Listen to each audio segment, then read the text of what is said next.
Chapter 1. Mystery Girl. It all began on a beautiful spring morning in a village called Whistler in Canada, a pretty little village in the mountains of British Columbia. There was a cafe in the village with tables outside, and at one of these tables sat a young man.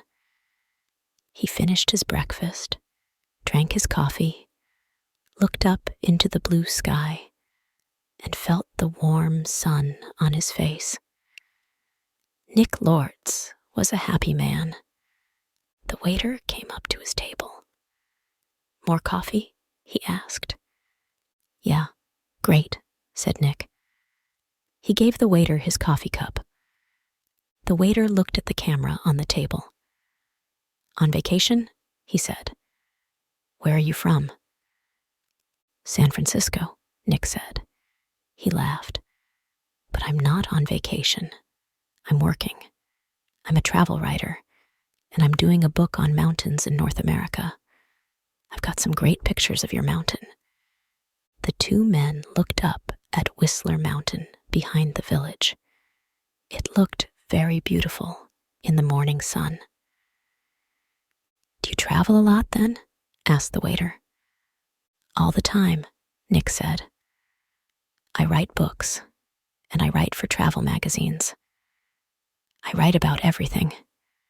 Different countries, towns, villages, rivers, mountains, people." The waiter looked over Nick's head.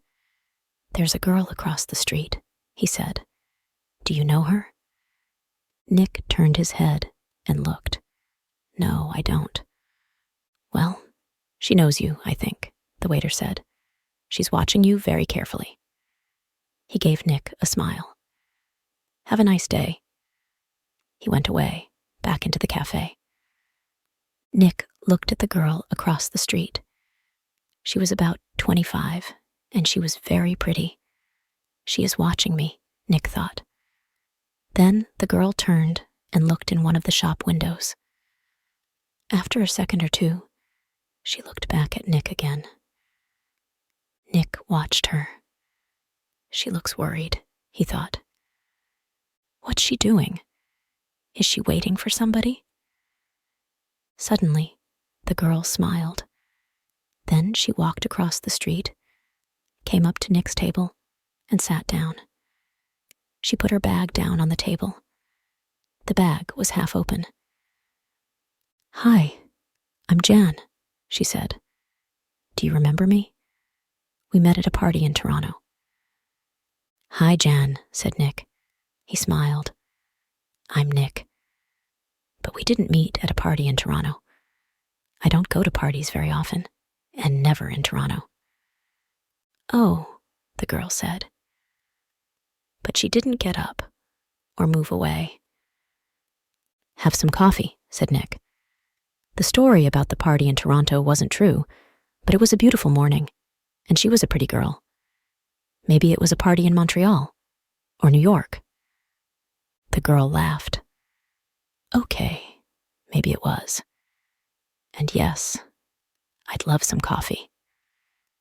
When she had her coffee, Nick asked, "What are you doing in Whistler? Or do you live here?" "Oh no," she said. "I'm just traveling through." "And what are you doing here?"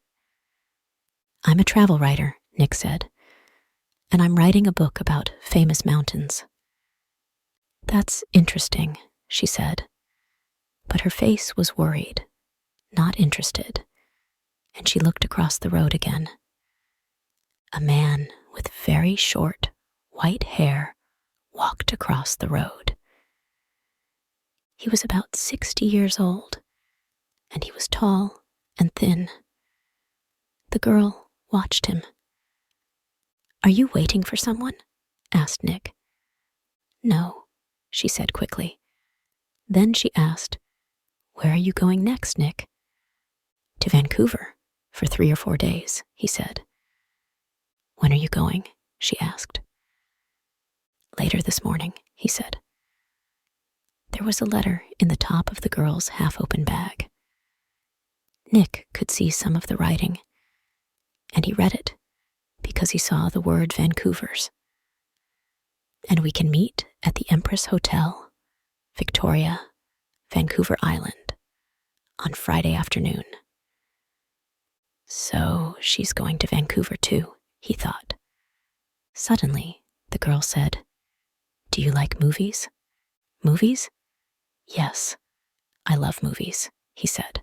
"Why?" "I know a man, and he loves movies and going to the cinema," she said slowly. "People call him Mr. Hollywood." She smiled at Nick. "Can I call you Mr. Hollywood, too?" Nick laughed. "Okay," he said. "And what can I call you?" She smiled again. "Call me Mystery Girl," she said. "That's a good name for you," said Nick. Just then, the man with white hair came into the cafe. He did not look at Nick or the girl, but he sat at a table near them. He asked the waiter for some breakfast. Then he began to read a magazine. The girl looked at the man, then quickly looked away again. "Do you know him?" Nick asked her. "No," she said. She finished her coffee quickly and got up. "I must go now," she said. Nick stood up too. "Nice to," he began. But the girl suddenly took his face between her hands and kissed him on the mouth. "Drive carefully, Mr. Hollywood." "Goodbye," she said, with a big, beautiful smile. Then she turned and walked quickly away. Nick sat down again and watched her. She walked down the road and into a big hotel. Now what? Thought Nick. Was that all about? Asterisk, asterisk, asterisk. The man with white hair watched Nick and waited. After 4 or 5 minutes, Nick finished his coffee, took his books and his camera, and left the cafe. His car was just outside the girls' hotel, and he walked slowly along the street to it. The man with white hair waited a second, then quickly followed Nick. From a window high up in the hotel, the girl looked down into the road. She saw Nick and the man with white hair about 50 yards behind him. Nick got into his car, and the man with white hair walked quickly to a red car across the street. 5 seconds later, Nick drove away in his blue car, and the red car began to follow him. When the girl saw this, she smiled, then went to put some things in her travel bag. Chapter 2. A Hand in the Back. That evening, in his hotel room in Vancouver, Nick could not stop thinking about the girl in the Whistler Cafe. Why did she come and sit with him? She didn't know him, and that story about a party in Toronto wasn't true. And she was worried about something. But what? And that kiss? It was nice, of course. But why did she do it? Maybe she liked my face, Nick thought. Or my brown eyes. But I'm not going to see her again, so it doesn't matter. Forget it. He put some money in his pocket and went downstairs to the hotel restaurant. But there were no free tables, so he walked down to Gastown and found a restaurant there. After dinner, he went for a walk. Vancouver was a friendly city, and Nick liked walking through Gastown and Chinatown, looking in the shops and watching the people. It was nearly dark now, and it was a busy time of the evening. There were a lot of cars and a lot of people. After a time, Nick began to walk back to his hotel.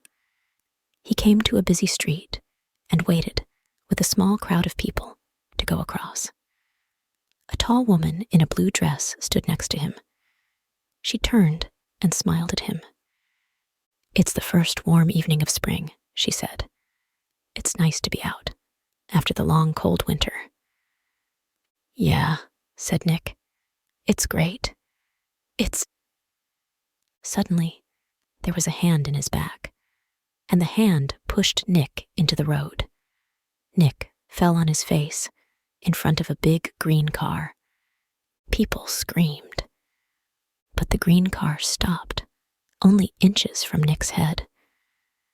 The woman in the blue dress ran into the road and pulled Nick to his feet. "Are you okay? What happened?" she said. The driver of the green car shouted angrily at Nick, but Nick did not hear him.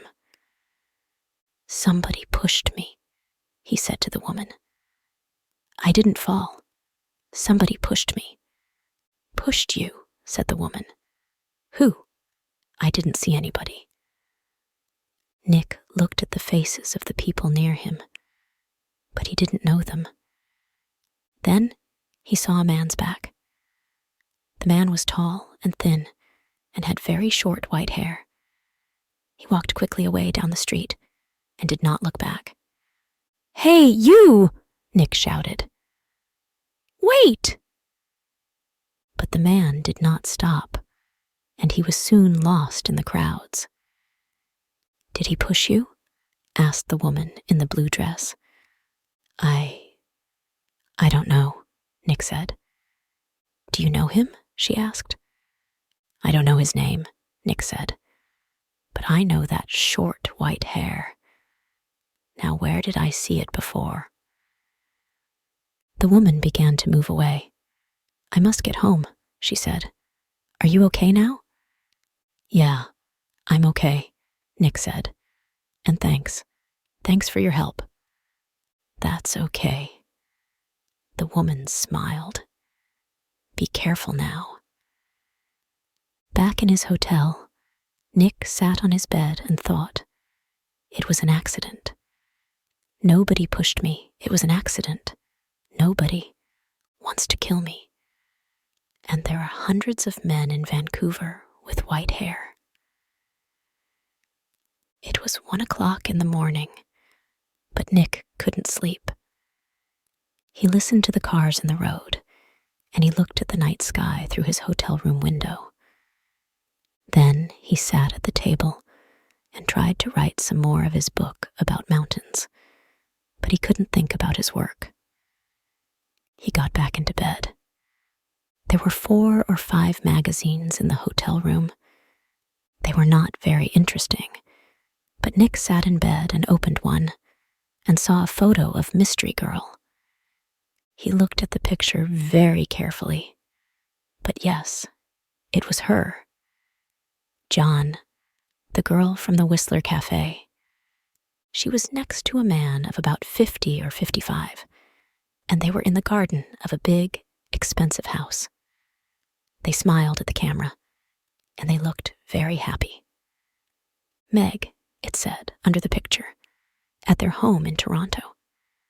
Meg Hudson, not Jan, not Mystery Girl. Meg Hudson, the daughter of a millionaire." Nick read it again. "Why did she come and sit with me in the cafe at Whistler?" he thought. "Millionaires' daughters don't sit with strangers in cafes and then give them a big kiss when they leave. Why did she do it? What did she want?" He thought back to the cafe in Whistler and the girl next to him at the table. Then he remembered something.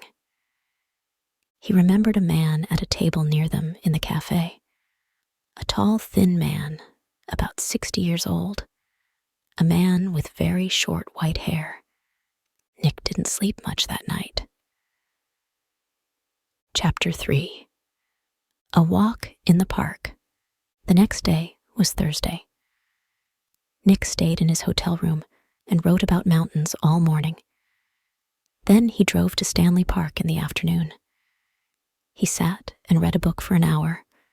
Then he went for a walk under the tall trees. There was nobody here.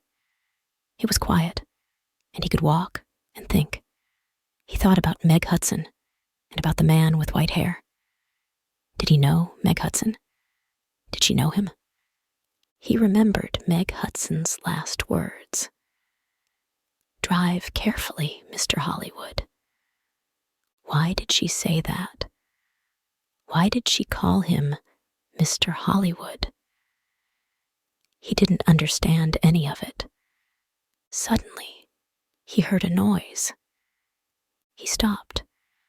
That was a gun, he thought. There's somebody in the trees with a gun. There it is again. Then, something hit the tree over his head. Somebody's shooting at me, Nick thought. He turned and ran. And somebody began to run after him. Nick ran through the trees. There was no sun in here, and it was half dark. And there were no people. Nobody to help him. I must get to my car, Nick thought. Find some people. The police. He ran on. He could still hear the gunman behind him, so he ran faster. After 3 or 4 minutes, he stopped and listened. Nothing. It was all quiet. Nick was afraid. What's happening? He thought. Why is somebody shooting at me?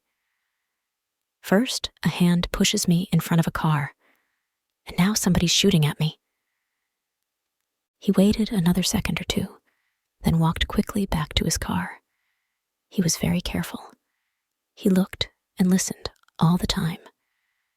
But nobody came out of the trees, and nobody shot at him. Then he saw people. Women with young children, some boys with a football, 2 men with a dog. He began to feel better. Nobody can shoot me now, he thought. Not with all these people here. 10 minutes later, he was back at his car. There was a letter on the window. Nick read it. It said, "I'm going to kill you, Mr. Hollywood." Nick drove to the nearest police station. He waited for half an hour.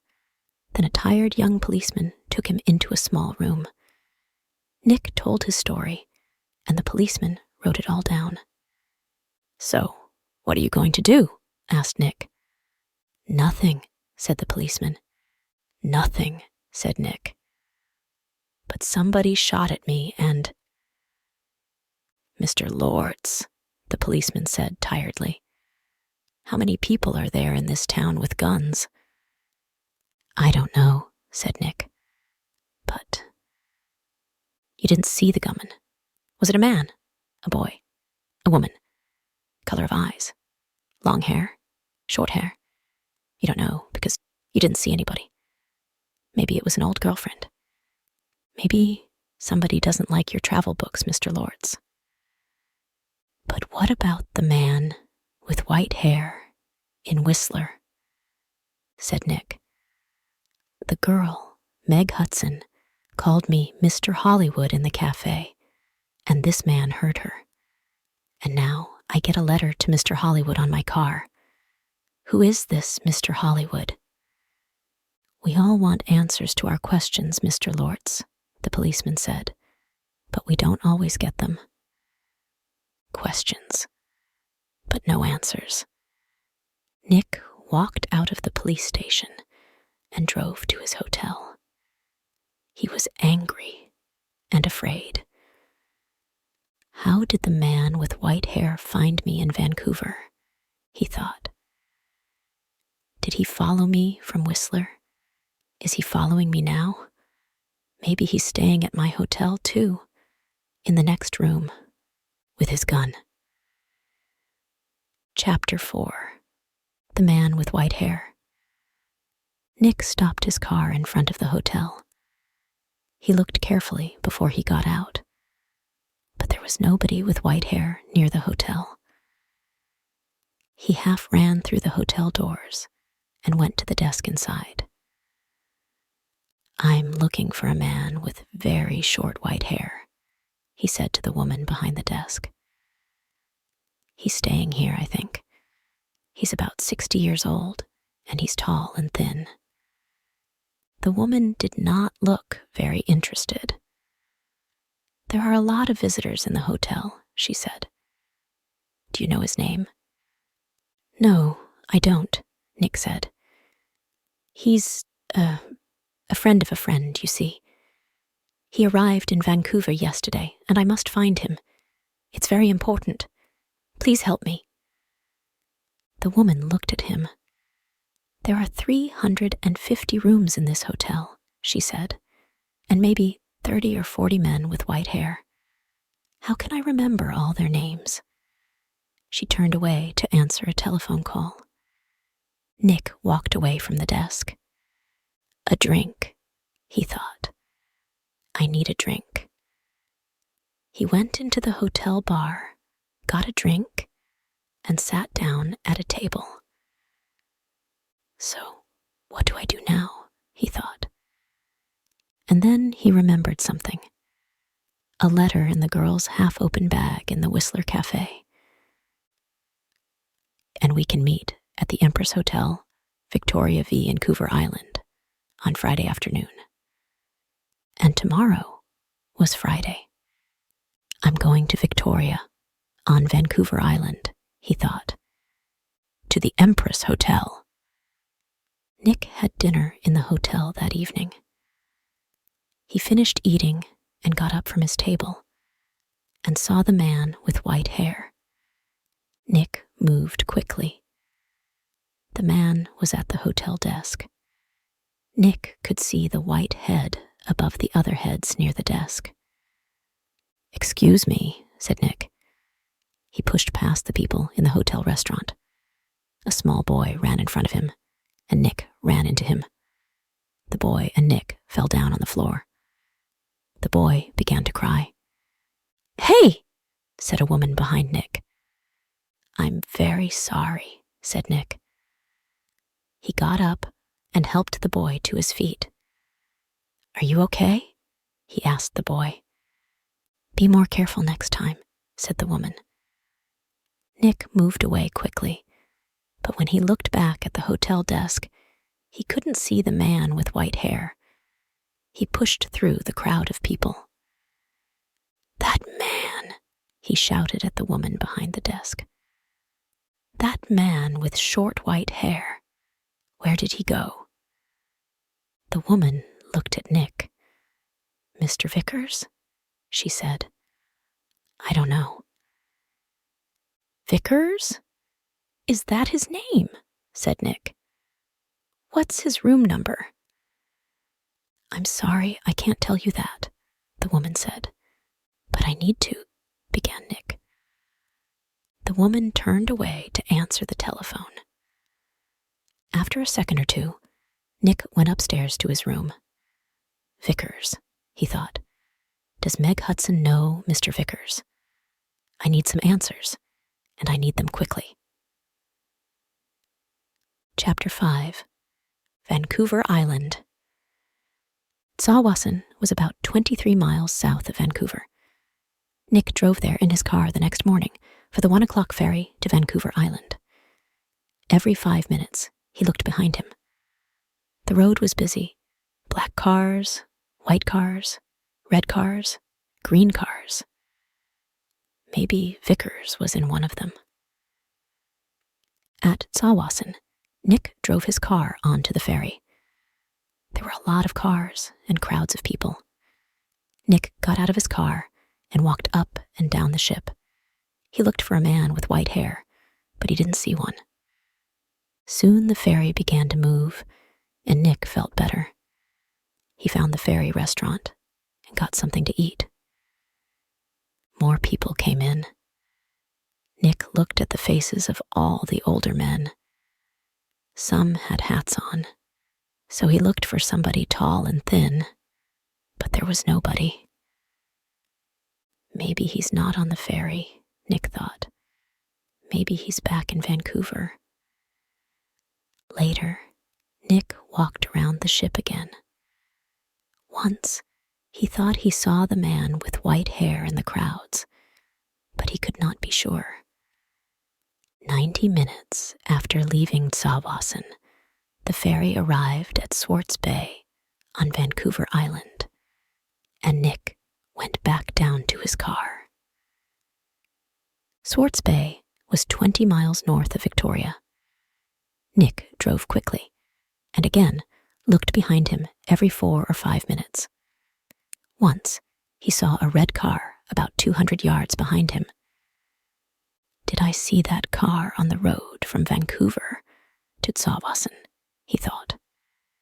He drove more slowly, but the red car still stayed 200 yards behind him, and Nick couldn't see the driver's face or hair. Soon, he was in the busy streets of Victoria, and Nick didn't see the red car behind him again. Victoria was a city of gardens and beautiful old buildings. Nick liked Victoria very much, but today, he wasn't interested in gardens or buildings. He found the Empress Hotel, went inside, and walked across to the desk. "Can I help you?" a young man asked Nick. "I'm meeting a friend here this afternoon," said Nick. "Miss Hudson." "Hudson?" said the young man. "Wait a minute." He went away and came back. "Sorry, but there's no Miss Hudson staying here." Nick took something from his pocket. It was the photograph of Meg and her father from the magazine. "This is her," he said. The young man looked at the picture. "Oh, right. You mean Howard Hudson's daughter," he said. "She's not staying here, but I saw her 10 or 15 minutes ago. She was with somebody, a man. He asked me about the tea room." "The tea room?" said Nick. "Where's that?" The man with short white hair was tired. He couldn't sleep, and he couldn't eat. He thought about only one thing, all the time. He drove and he watched, and he waited and he followed. When he drove into Victoria, the streets were busy, and suddenly he lost the blue car in front of him. Angrily, he drove around the city, past all the big hotels. "I must find him," he said. "I must do it. Today." Then he saw the Empress Hotel, and in the street outside it, a blue car. He drove past the hotel, left his car, and ran back down the street. He went across the road and walked past the downstairs windows.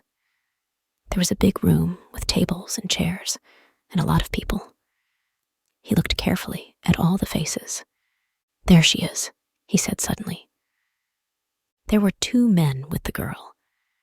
He couldn't see their faces, only the backs of their heads, but one of the men was in a green shirt.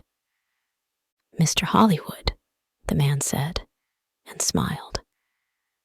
"Goodbye, Mr. Hollywood." People in the street turned to look at him, but the man did not see them. He walked up to the doors of the hotel and put a hand into his pocket. Inside, the gun was cold and hard. Chapter 6. A Tea Party. Nick looked through the doors of the tea room in the Empress Hotel. Meg Hudson sat at a table with a man. The man was about 30, or maybe a year or 2 younger. He was tall and brown from the sun. He wore a white shirt, white trousers, and white shoes. He said something to Meg, and she laughed.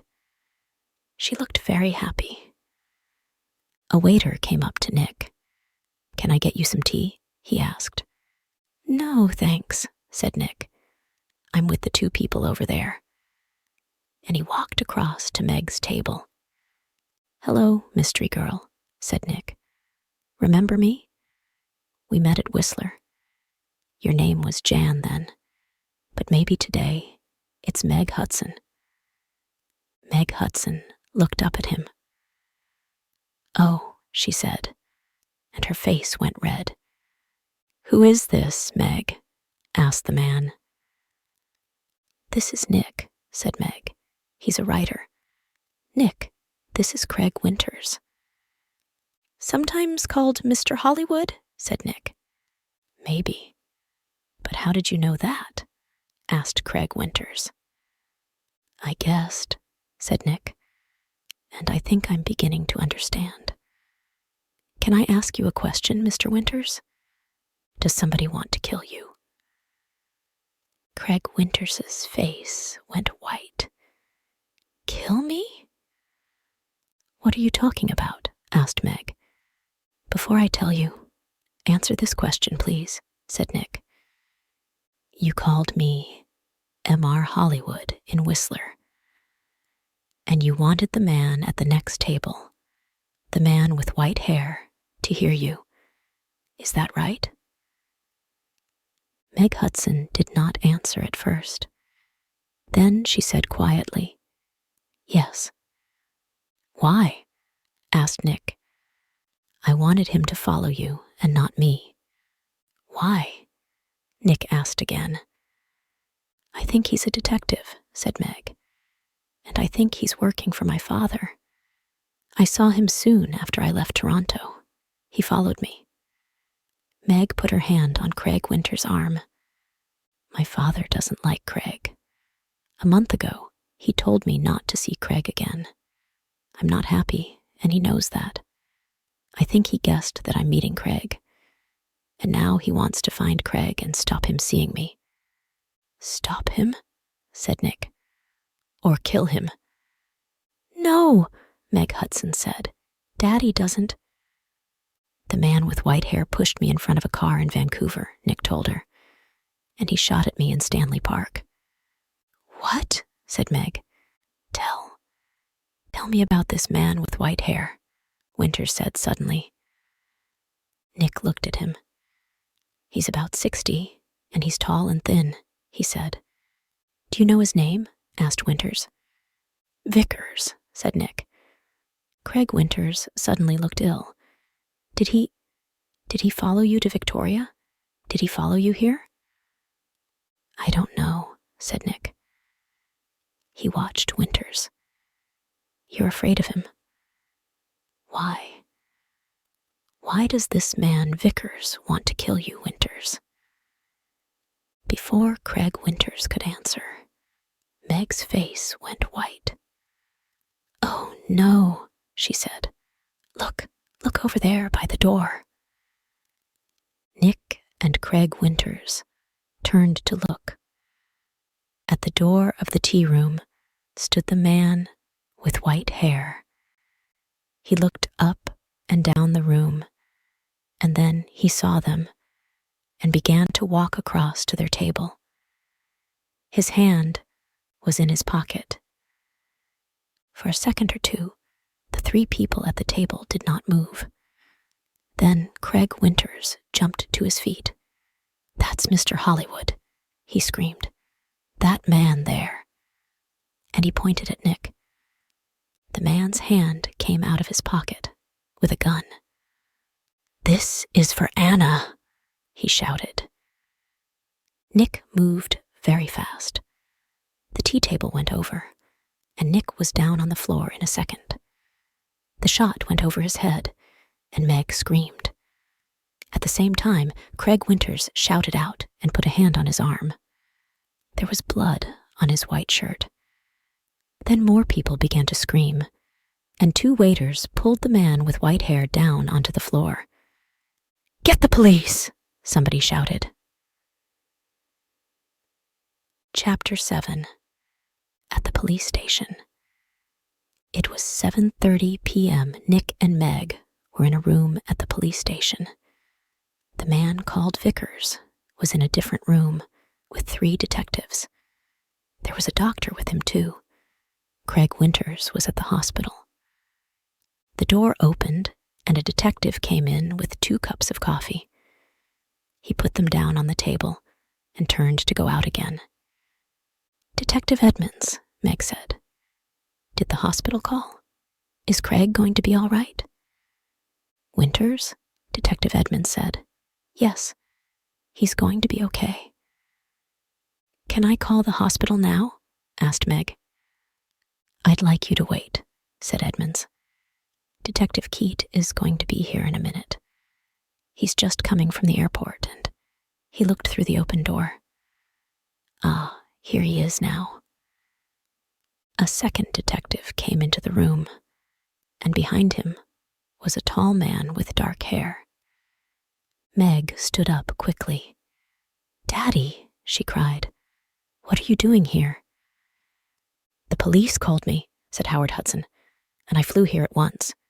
Detective Keat met me at the airport. Now sit down, Meg. I want you to listen to me." He did not look at Nick. Meg sat down, and her father took her hands. "Meg, last week, Johnny Vickers came to my house. He wanted to talk about his daughter. You remember Anna, Meg? 3 months ago, she jumped off a bridge in Boston and died. She was young, beautiful, rich, and she didn't want to live. Why? Because she loved a man, and the man took her money, ran away, and left her. And the man was called—" "No," said Meg. "No." "Yes, Meg, yes. He was called Mr. Hollywood." "No," shouted Meg. She began to cry. "That's right, Miss Hudson," said Detective Keat quietly. "To you, he gave the name Craig Winters. When Anna Vickers knew him, he was Carl Windsor. But he liked all his girlfriends to call him Mr. Hollywood. He took nearly $50,000 from Anna Vickers, and there was a girl before that." "No, it's not true," Meg shouted. "It is true, Meg," said her father. Windsor, gets all his money from rich men's daughters. Johnny Vickers loved his daughter. He went to her house in Boston after she died. He read her letters and learned about the money and the name Mr. Hollywood. And when he came to my house, I told him about you, Meg. I said, 'My daughter's got a new boyfriend, and she calls him Mr. Hollywood. I don't like him, but I can't stop her. She's going away to meet him next week, I think. What can I do?' Johnny put his hand on my arm, and he said, 'Don't be afraid for your daughter. I'm going to find that man and stop him.' Meg said nothing. Her face was very white. For a minute or two, nobody spoke. Then Detective Edmonds said, 'Vickers told us all about it, Miss Hudson. He followed you to Whistler and saw you with—'" Nick began to understand. "With me in the cafe. And Meg called me Mr. Hollywood." Howard Hudson looked at Nick. "You're the travel writer guy, right?" Nick Lortz, said Nick. "Vickers nearly killed me. He shot at me twice and—" But Howard Hudson was not very interested in Nick. He looked at his daughter again. "How much money did you give him, Meg?" he said. I gave him $25,000, said Meg. "Only for 2 or 3 months," he said. Then She began to cry again. "Well, you can say goodbye to that money," said Hudson angrily. "What's going to happen to Vickers?" Nick asked Detective Edmonds. "Hospital, I think," said Edmonds. "Okay. He shot at you, and about 50 people saw him. But he's not a well man. The doctors are going to put him away in a hospital." Howard Hudson stood up. Okay, Meg, I'm going to take you home. My plane is waiting at the airport. Meg followed her father to the door. Then she remembered Nick and turned. I'm sorry, she said. I got you into all this. I called you Mr. Hollywood. That was wrong, but I didn't know. It's okay, said Nick. You know everything now. And it's better to learn it now, and not later. $50,000 later.